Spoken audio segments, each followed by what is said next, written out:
pecado. Terceira parte, mas a vida prossegue.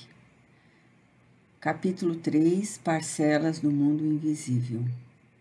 Parte B.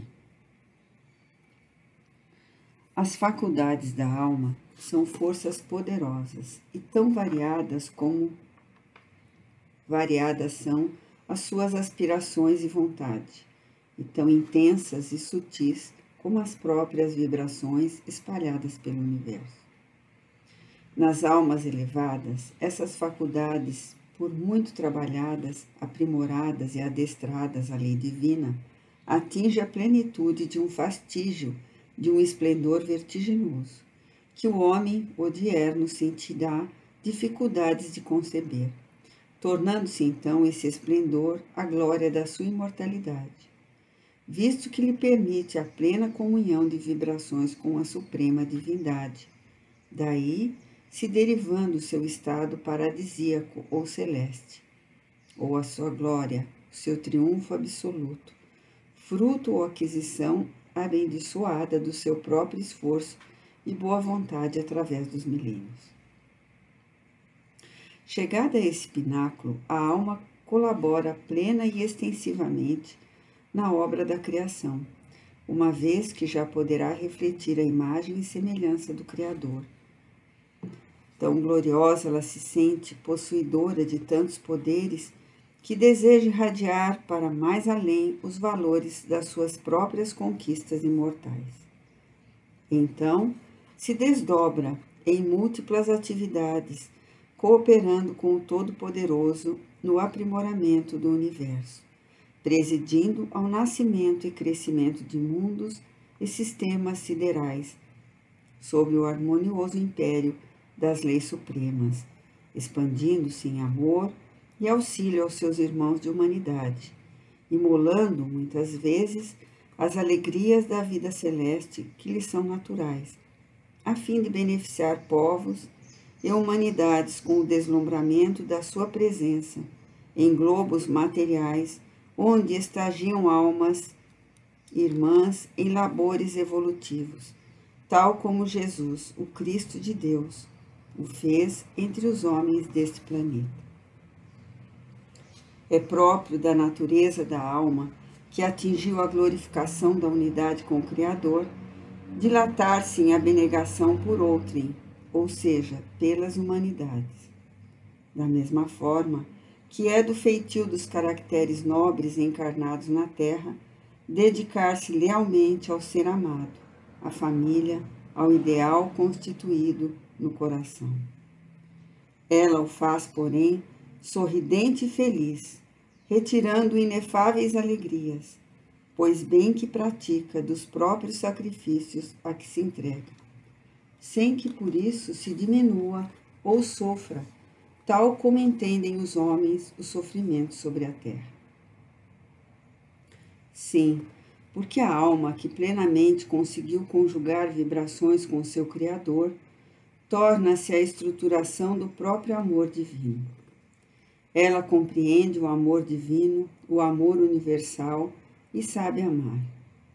E quem ama, harmonizando sentimentos com o amor divino, não poderá padecer a inferioridade de um sofrimento, visto que o amor é fonte de delícias e, sendo a plenitude da felicidade eterna, não se mesclará nas amarguras que são a consequência de um estado inferior.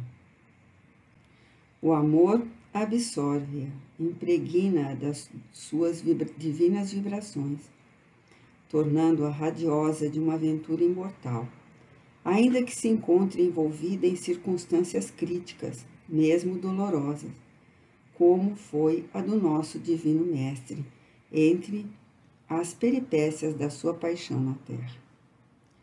Mas os homens somente compreenderão com justeza tais sutilezas das faculdades da alma eleita, no dia em que, igualmente, também eles, que são almas encarnadas, souberem amar com aquele amor divino de que Jesus foi o esplendente modelo.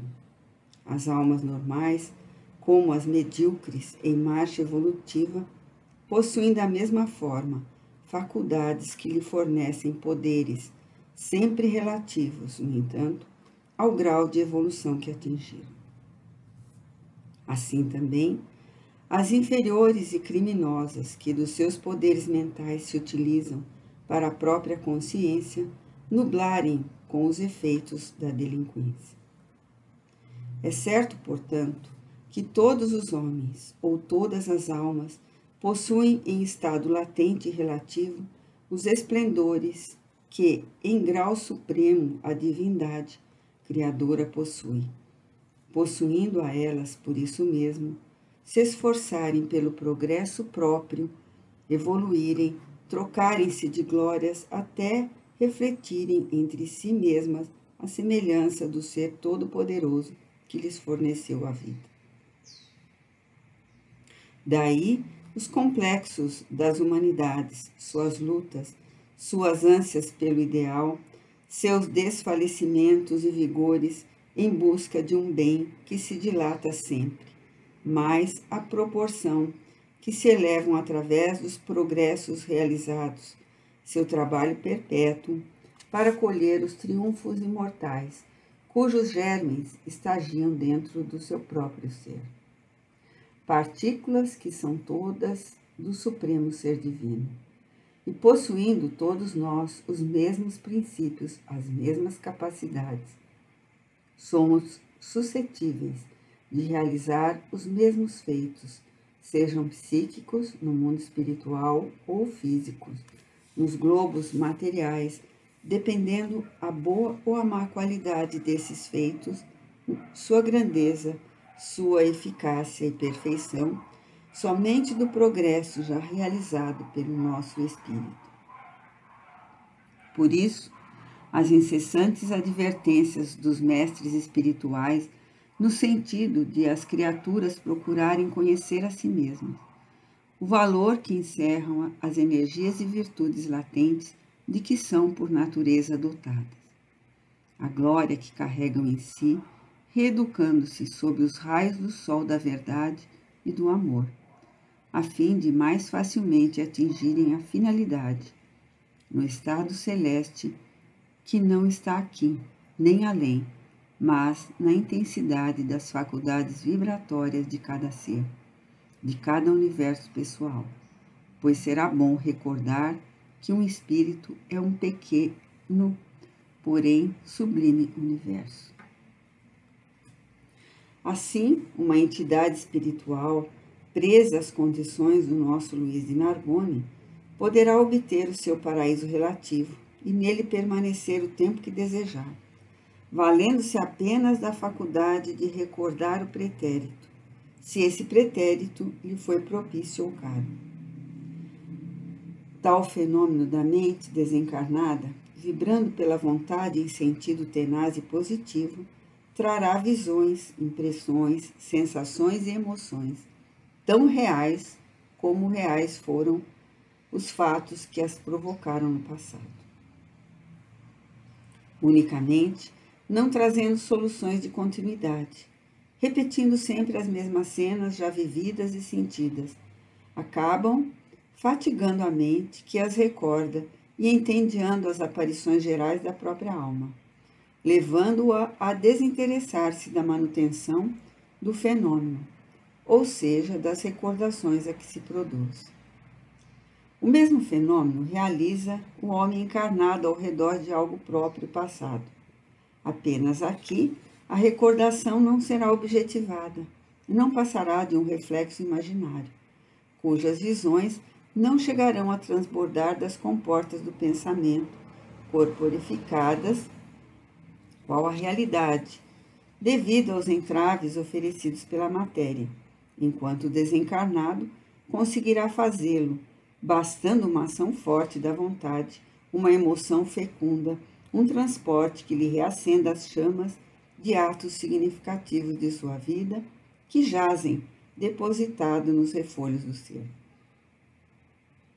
No caso de reeducação de entidades endurecidas no mal, no ostracismo ou na ignorância, é usual nos métodos educativos do mundo invisível levar o paciente a rever o próprio passado em recordações, retrospectos mentais ou regressão da memória, impostos por processos magnéticos, o que obrigará o mesmo paciente a se examinar e rever minuciosamente, tal como se ateve numa ou em várias existências até o próprio espaço, pois poderá haver casos em que a individualidade interessada, cuja consciência se sobrecarregue de delitos, recalcitre ante a necessidade de reexaminar os próprios atos passados, os quais a envergonhariam e confundiriam sobremodo. Obrigam-na, então, ao melindroso estudo de si mesma, os seus educadores espirituais, para fins úteis e sempre generosos para com ela própria. Além do mais, muitos criminosos desencarnados, cujas mentes se encontrem como que traumatizadas pelos remorsos em condições vibratórias incontroláveis, desesperadoras, não se podem apartar das recordações dos crimes e erros cometidos. Eles revêem tudo quanto de mal praticaram. Revêem suas vítimas, as cenas dos crimes se desenrolam à sua frente, qual macabro retrospecto. E visões idênticas aos atos praticados se superpõem em suas alucinações vigorosamente, tal se suas mentes fossem um grande livro em que páginas e páginas se voltassem no serviço angustioso das mais chocantes e incomodativas observações. Então, verdadeiros dramas, cenas trágicas e dilacerantes movimentam-se em torno deles, corporificadas pela ação vigorosa do pensamento despertado. E desesperados, sofredores, vivem mergulhados num estado mental infernal, do qual nada sobre o mundo objetivo ou terreno poderá apresentar a aproximada ideia.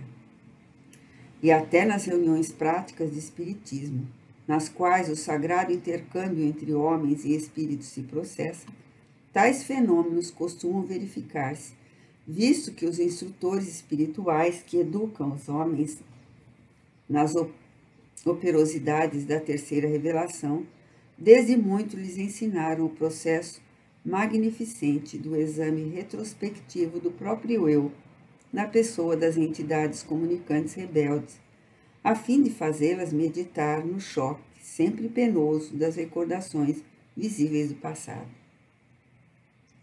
No além-túmulo, frequentemente os servos do bem esbarram com entidades desencarnadas, atidas a lembranças e saudades da sua passada vida terrestre, por vezes no próprio local em que transcorreram seus dias e onde se desenrolam os acontecimentos mais gratos, ou presos à ambientação por elas mesmas formada, à força de recordar e pensar, idêntica às que preferiram quando encarnadas, fruindo as mesmas delícias já fruídas, prisioneiras de uma rotina que, não podendo ser alterada, porquanto são os reflexos de uma realidade fotografada nas faculdades apropriadas da alma, tendem a cansá-la e a impeli-las a aquisições mais concordes com a intensidade das aspirações que lhes tumultuam no ser impregnado de forças divinas. Assim acontecendo, tratar-se-á antes de um defeito, um traço de inferioridade da individualidade espiritual, que se detém debatendo-se nas sombras do pretérito. Todavia, a faculdade é preciosa e destinada a santos labores para o andamento do porvir. Mas, como o exemplo será melhor lição do que a exposição simplesmente teórica, vejamos o fenômeno em apreço realizado pelas forças mentais pouco envolvidas da nossa personagem Luiz de Narbonne. Acrescentaremos ainda que semelhantes operações mentais, sendo rigorosamente educadas e contornadas pela vontade soberana das almas envolvidas e eleitas, estas só recordam e veem o que desejarem, mas serão espontâneas e irreprimíveis nas entidades vulgares e inferiores, dado que nestas as forças mentais se encontram ainda deseducadas. Acentuava-se o crepúsculo e a praça rosada, meio invadida pelas sombras, trocava-se de nostalgias mergulhadas em silêncio. Chovia, prenunciando novos nevoeiros que se abateriam pela cidade, exatamente como acontecera cerca de 2 anos antes, a chegada em Paris da suposta Otília de Louvigny. Luiz de Narbonne, o seu espírito desencarnado, invisível aos circunstantes humanos, mas real para si próprio e aos seus irmãos do mundo invisível, entrou afoitamente na ponte de pedra que ligava a praça ao lado da rua, imediatamente avistando o gracioso palácio de pequenas ogivas de vitrais em motivos bíblicos, ou seja, o Palácio Raymond, onde ele próprio conhecera a mulher por quem se perdera de amor. A semi-obscuridade da tarde, a pintura vermelho escuro do garboso edifício apresentava algo de sugestivamente angustioso, que ecoou nas sensibilidades aguçadas do ex-capitão da fé, produzindo-lhe forte emoção. Moderou as largas passadas ao avistar as sacadas em que se debruçara a loura menina do Reno, qual aparição celeste, e já em frente às mesmas postou-se contemplativo, os olhos fitos no alpendre de entrada, onde a vira pela primeira vez. Penosa ansiedade, emoção pungente, como uma saudade insopitável, dolorosa, extraiu lágrimas aflitivas dos seus pobres olhos espirituais. E um estado de superexcitação dos sentidos psíquicos sentimentais, pouco a pouco, o predispunham às mais audazes percepções do mundo invisível, acessível às suas vibrações. Subitamente, dos refolhos do seu eu mental, jorraram recordações em profusão, de envolta com as percepções psicométricas de cenas passadas no local, das quais guardaria ainda as vibrações e as imagens que o povoaram, e que ali se detiveram, refletidas nas camadas vibratórias do éter, que a tudo envolve e enriquece. A imagem graciosa de Ruth, aliada àquela casa tão querida e sugestiva para ele, porque ali ela residira, dali ele a retirara, conduzindo-a ao altar do matrimônio e depois ao seu próprio lar. Desenhou-se a princípio, indecisamente, mas real, em seguida no balcão daquele alpendre, por intermédio do retrospecto da própria memória, e ele murmurou: estou a vê-la, tal como no primeiro dia, longos vestidos de veludo azul forte, manto negro, de golas e de rendas brancas. Então perdeu-se ele pelo passado adentro, confuso e atordoado, sem se poder explicar que gênero de sortilégio o envolvia. Reviu-se e sentiu-se à frente de sua cavalaria, diante da jovem curvada em reverência à sua passagem. Novamente se abriu a janela, assomou ao balcão a dama dos cabelos de ouro, atirando-lhe um botão de rosa rubra, que Rupert, desmontando-se, levanta do chão molhado pela chuva. Ao encantamento de tão inefáveis recordações, ele obedece a um impulso que cerca de 2 anos antes tivera o seu pensamento presa do desejo de se dirigir à jovem desconhecida. Entrou no palácio, cujas portas lhe aparecem descerradas à imaginação, e se dispõe a procurar aquela que tanto o atrai. Visita uma a uma as dependências da graciosa habitação, procurando-a cheio de ansiedade e confiança. Mas, de início, não logra encontrá-la e se decepciona constrangendo-se. Descobre, porém, aqui e ali peças de vestuário que lhe pertenceram, e toda a sua sensibilidade se satura da personalidade da criatura amada. As recordações acodem em turbilhão, excitando-o, extasiando-o, emocionando-o de prazer e esperanças de rever a felicidade perdida. Um grato panorama dos curtos dias de felicidade e de amor que lhe concedeu desenrola-se a sua reminiscência espiritual. Luís vive e se delicia, sofre e se agita, comove-se e se arrebata uma segunda vez à evocação das mesmas impressões que outrora o visitaram, com todos os detalhes do seu noivado e dos esponsais, das alegrias e felicidades aí vividas. Novamente, ele detém a esposa de encontro ao coração. Ouve-a cantar as suaves melodias renanas. Percebe-lhe a voz terna e infantil. Cobre de beijos suas mãos e seus cabelos e sorri com seus encantos. Otília.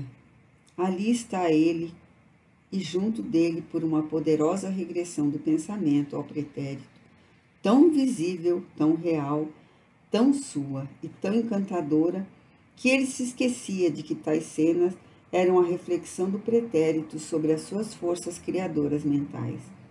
Ecos sublimes ou dramáticos de vibrações retidas pela vontade e que se perpetuam nos refolhos da sensibilidade anímica do homem ou do espírito, sem jamais se destruírem.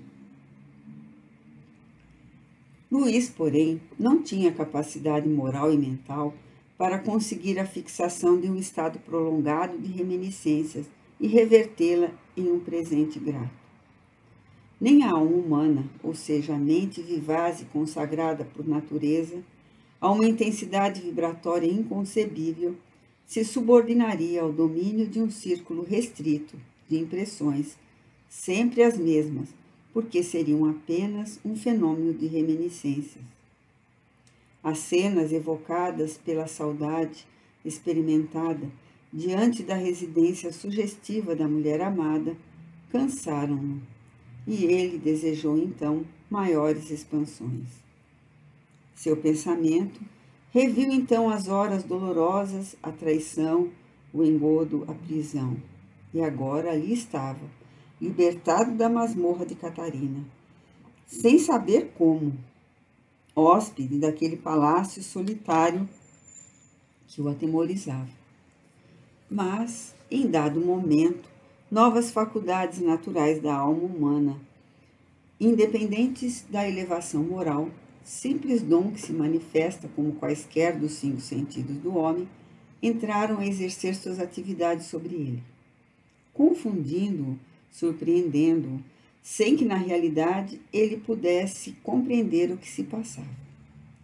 Luís ouviu a princípio soluços doloridos de alguém que chorava e se lamentava amargamente.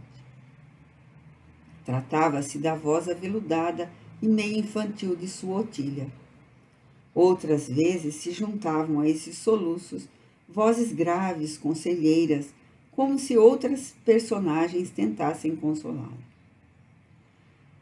De volta com tais rumores insólitos e enternecedores, a doce voz salmodiando áreas de motivos bíblicos, como se orasse cantando.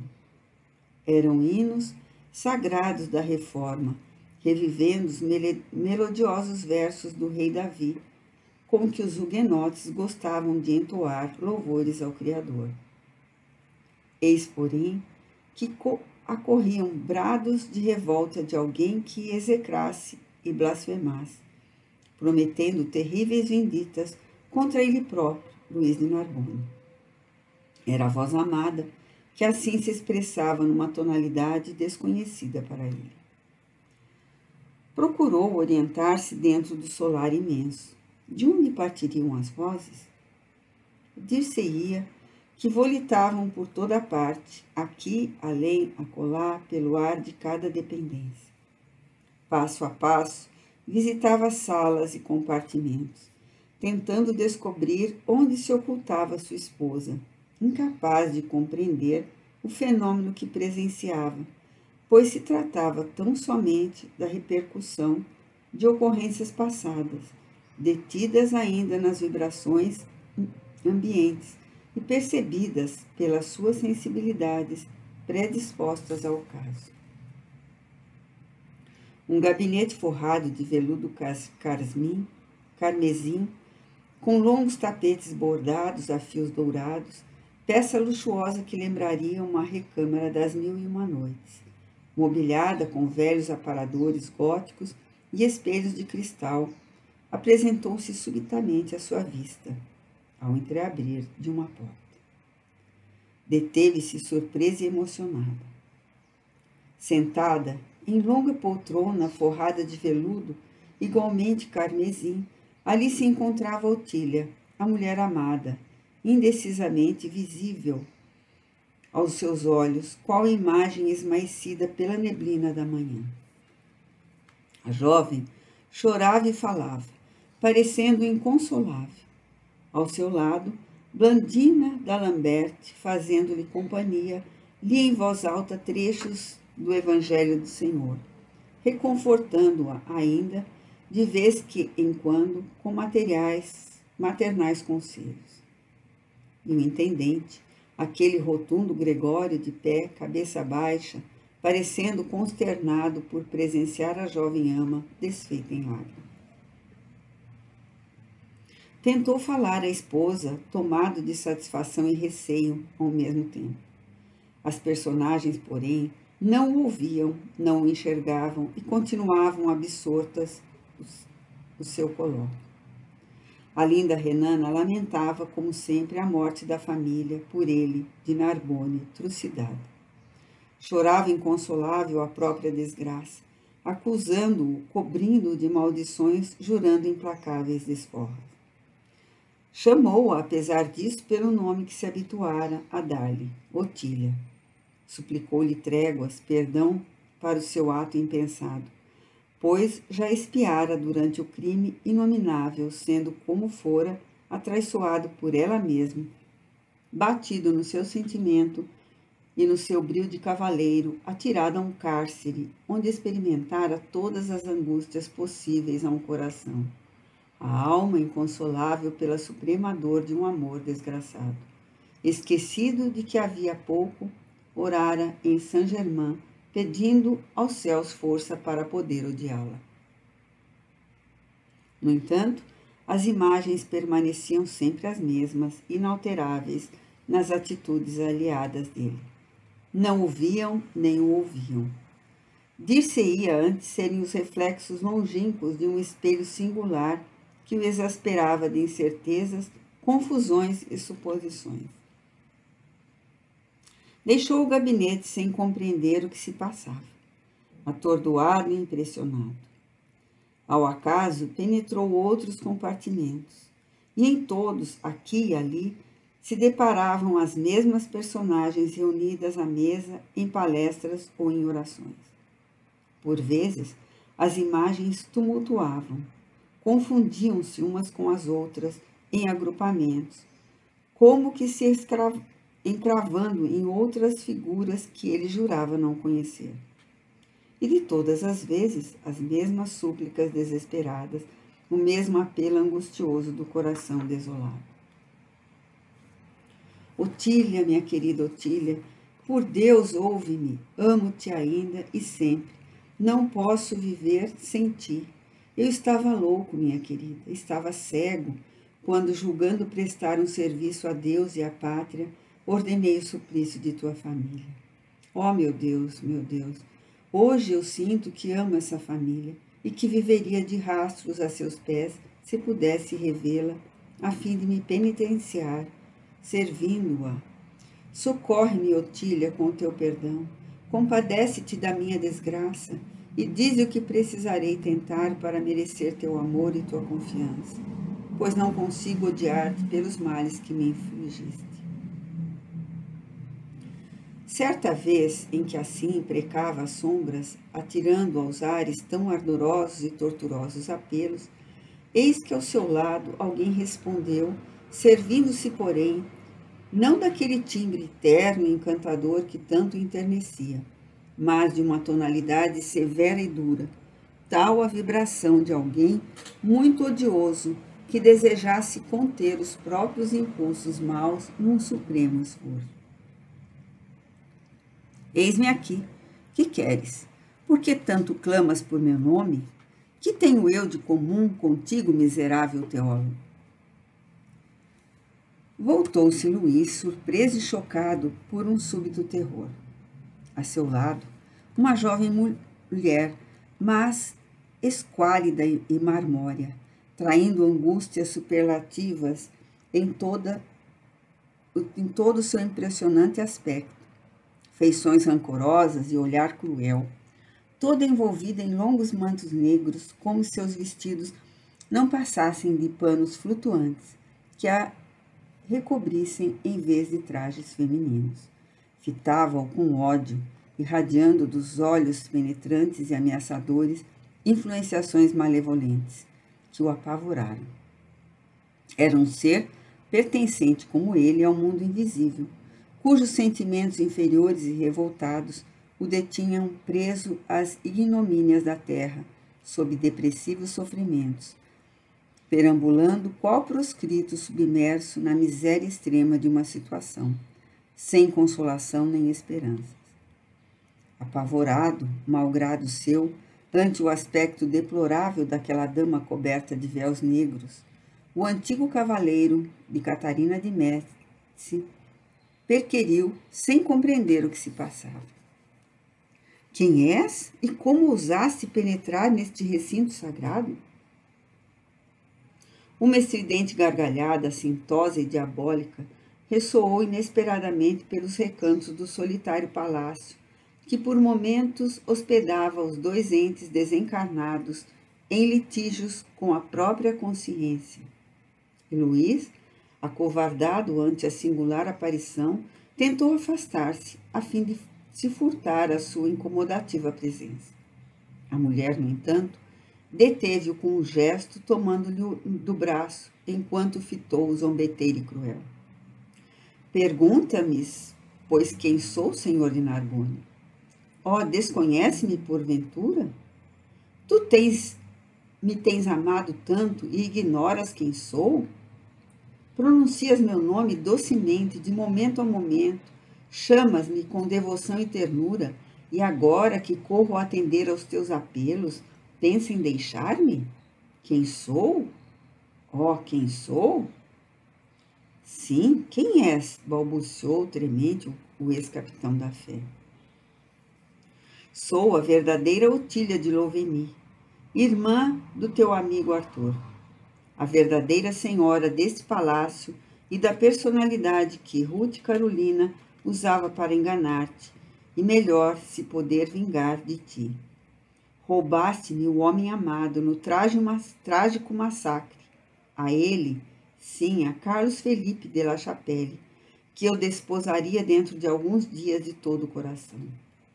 Mataste-o, com ele até a minha própria crença em Deus, que se iniciava em minha alma por meio de uma esperança de felicidade.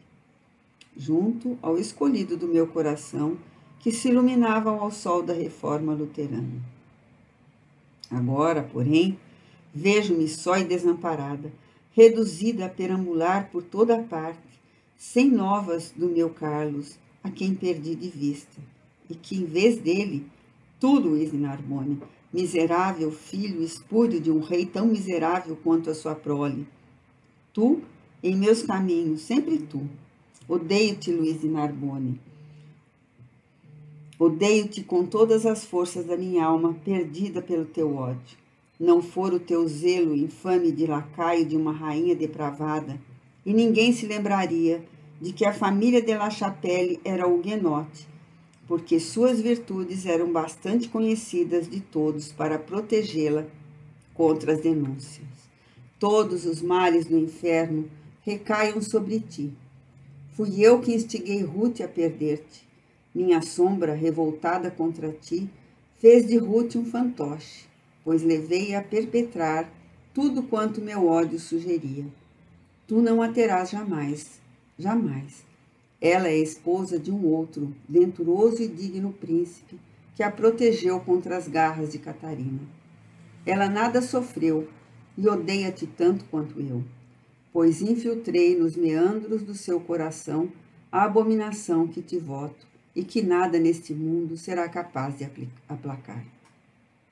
Mentes, desgraçada, Ruth é um anjo, no seu coração não caberá a peçonha que a tua alma infernal destila, nem mesmo saberá odiar, conforme tu afirmas, o infeliz matador de sua família. Disse-o e fugiu desesperado e sofredor, confuso e enlouquecido de terror e angústia, sem atinar com a realidade do que se passava, presa de alucinações e pesadelos, sob o embate deprimente de suas vidas. A terrena, que a mal deixara, e a espiritual que se insinuava, as quais se impunham em penosa alternativa à sua qualidade de recém-desencarnado, inconsciente do seu verdadeiro estado. Toda sua pobre alma, obumbrada por inquietações incontroláveis, enquanto o coração, dilacerado pela dor das incertezas, bradava, mais do que nunca, pelo amparo de afeições amigas que o reanimassem na dolorosa marcha pelo futuro.